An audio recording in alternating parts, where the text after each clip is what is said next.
А јас сега би ве повикал да отворите во Битие 22 глава. Дали знаете што се наоѓа во Битие 22 глава? Аврам и Исак. Битие 22, или прва Мојсија, значи 22, действието се случува на гората Морија. Од првиот стих: по тие настани Бог го стави на проверка Авраама. Го повика: Аврааме, тој одговори: еве ме. Бог продолжи: земи го својот син, својот единец Исак, кого го љубиш, и отиди во местноста Морија и принеси го таму како жртва паленица на ридот што ќе ти го покажа. Утрото Авраам стана рано, му стави самар на ослето и го поведе со себе. Ги поведе со себе двајцата своји слуги и сина си Исака, откако пред тоа наципи дрва за жртва паленица и се запати кон местото што Бог му го означи. На третиот ден Авраам ги подигна очите и го виде местото оддалеку. Тогаш Авраам им рече на слугите: вие останете тука покрај ослето, а јас и детето ќе одиме горе да се поклониме, па ќе се вратиме при вас.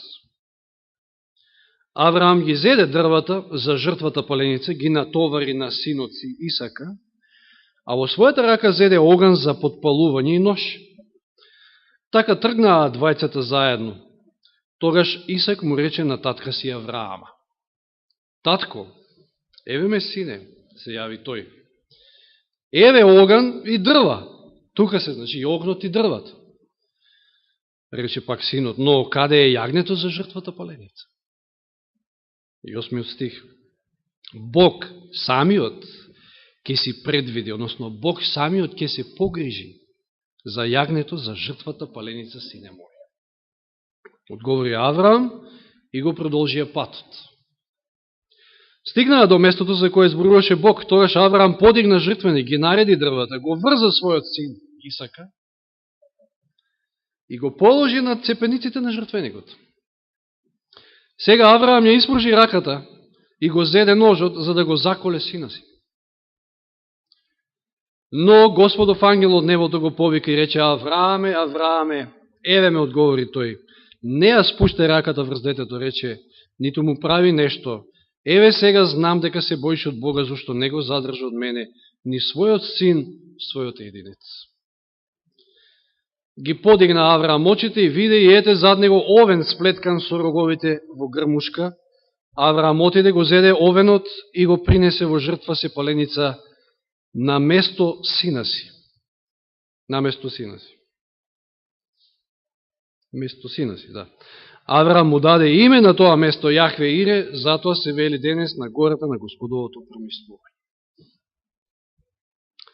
Навистина Господ се погрижил за жртва. Авраам бил ставен на голем тест и кој не би бил од нас. И покрај тоа што, значи, Исак му е ветениот, од кој што треба да произлезе цело мноштво народ, а потоа и самиот Спасител. Обично знаеме да преку Исака овде го гледаме Исуса, или како единороден на Отецот. Но ајде да се погледнеме ние, да се ставиме во улогата на Исак. Дали можеме? Елен Вајд во Копнежот на вековите токму тоа го прави на еден момент. Во кој смисол? Знаете, човештвото сгрешило. А законот бара правда. Правдата треба да се исполни. Законот го бара нашиот живот. Плата за греф е смрт. Место нашиот живот, зарем Господ не обезбедил жртва, но не животинска. Во овој случај Господ се погрижил за жртва, да, овенот. Но во поширока смисла Господ се погрижил за жртва, го дал својот единороден син за жртва, за да ние можеме да живееме, за да тој ја исполни правдата што ја бара законот.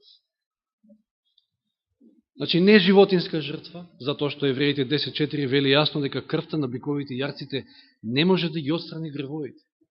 А Божја желба, Божја намера, Божји план бил токму тоа. Повторно да ја надмине таа препрека, тој амбис што се направил меѓу нас и Бога преку Божјото јагне. Затоа Јован во Јован Крстител, во Јовановото Евангелие, Евангелието на Јован Богослов 1.29, кога ќе го види Исуса, што кажал? Јован 1.29, познатиот стих.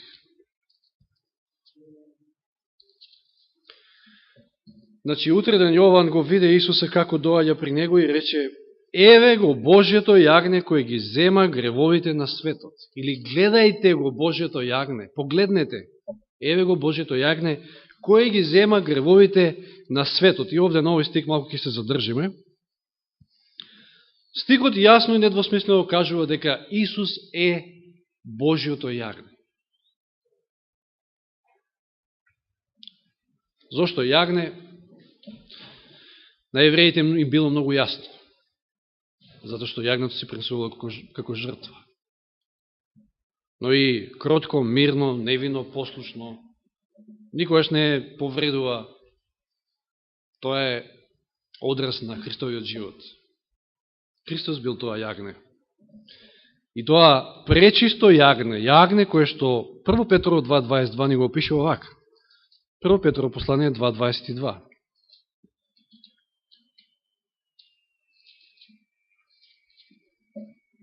Тој не направи грев и не се најде измама во неговата уста. Или 1 Петрово 1 глава, 18 и 19 стих, значи малку наназад. Знаејќи дека не сте откупени со распадливи нешта, со сребро или со злато, од својот суетен живот, што ви е предаден од вашите татковци. Туку со скапоцената крв на Христа, како невино и чисто јагне. Прво Јованово 3.5, Прво Јованово послание 3.5, че малку нанапред сега. 3 глава 5 стих. И знаете дека тој се јави за да ги отстрани гревовите, а во него нема грев. И токму поради тоа можеше да се јави да ги отстрани гревовите, да ги земе гревовите на себе, затоа што тоа беше невино и чисто Божјо јагне.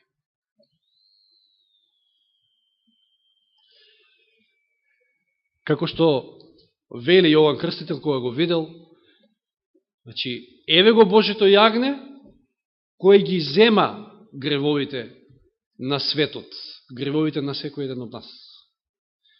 Во каква ужасна состојба се најде човештвото после падот во грев. Еве како Давид го пишува тоа во Псалм 38, 4 стих. Псалм 38, 4. Зашто беззаконијата на мојата глава ме надвишија, ме притиснува како претешко бреме. Или во 40-тиот Псалм, 12 стих.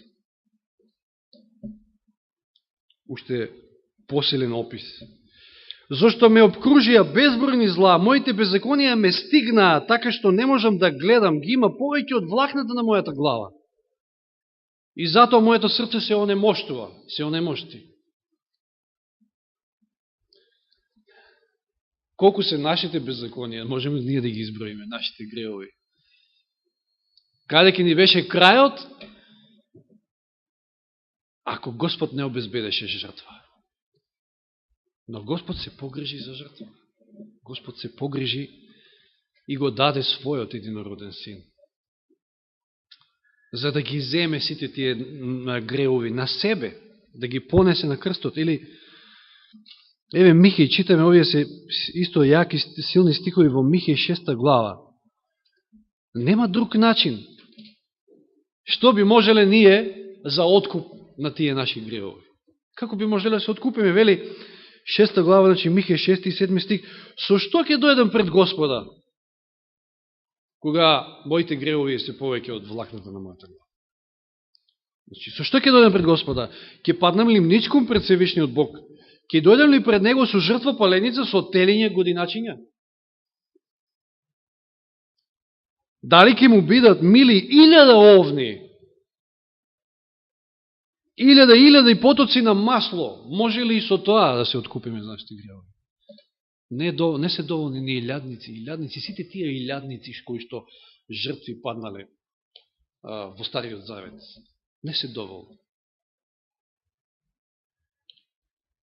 Дури треба ли, вели, да се принесе првородениот син заради својот престап? Еве Аврам да земеме дека го принел Исака и завршил работа. Ке било ли тоа доволно за да се искупи тој за своите гревови? Не. Треба ли, вели, да се принесе првородениот син заради својот престап, плодот на својата утроба заради гревот на мојата душа? Не. Но фалма на Господа што обезбеди жртвата. 1 Петров 2.24. Се враќаме значи во 1 Петров, во истата таа глава која претходно читавме. Само 2 стиха подолу. 1 Петрово, послание 2 глава, 24 стих. Тој сам во своето тело ги понесе нашите гревови на дрвото, та ние, умирајки за гревовите, да живееме за правдата преку неговите рани, ние се исцеливме. Тој сам ги понесе гревовите. Исаија 53.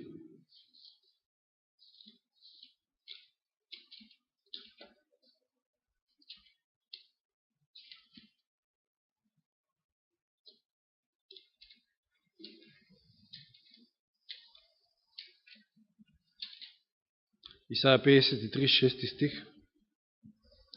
Сите скитавме како овци и секој одеше по својот пат, а Господ ги возложи на него беззаконијата на сите нас. И 12 стих, последниот. Затоа ќе му дадам мноштво во наследство и со силните ќе го дели пленот, зашто сам се понуди на смрт и беше вброен меѓу злосторниците, за да ги понесе гревовите на мнозина на себе, за да се заземе за злочинците. Тоа невино и пречисто Божие јагне, кој што ги понесе гревовите на светот.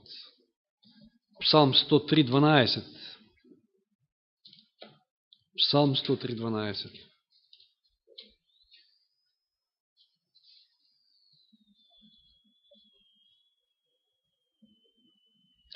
Колку е исток далеко од запад, толку ги оддалечува од нас нашите беззаконија. Не само што ги зема, тука и ги отстранува комплетно од нас. На едно друго место вели од таму, во морските длабочини, кај што никој не може да ги најде. Че Господ обезбеди жртва. И уште и стихот вели, значи не е како што нашиот превод вели, еве го Божето јагне, туку гледај, behold, на англиски. Тоа е гледање, да се загледате во Божето јагне. Зошто? Затоа што во Исус е единствената надеж. Еве повторно да отворим во Исаија 45.22.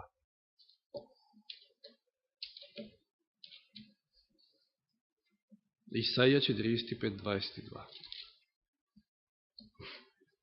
И овде во нашиот превод се вели, значи 45.22, обратете се кон мене. Меѓутоа во Данечичкарев, значи во King James, се вели, гледајте, погледнете на мене. Значи, истиот израз како и во Јован 1.29 се користи. Погледнете кон мене, за да се спасите сите краишта на земјата, зашто јас сум Бог и нема друг. На кого би погледнале друг, за да можеме да видиме спасени од нашите гревови, ако не на Исуса? Господ обезбеди начин, Господ не остави така, и затоа што сме денеска живи, затоа што сме денеска присутни, сето тоа му го должиме на Христа, токму на таа жртва за која што Господ се погрижи. И навистина нема друг начин да бидеме избавени од нашите гревови, нема друг начин да бидеме спасени осме преку Исуса Христа. Токму затоа и денеска, уште еднаш, сите доброволно, верувам, примајќи го виното и лебот, повторно ќе признаеме дека друг начин нема, само преку Христовата жртва. Нека му е слава на Господа за таа голема жртва. Амин.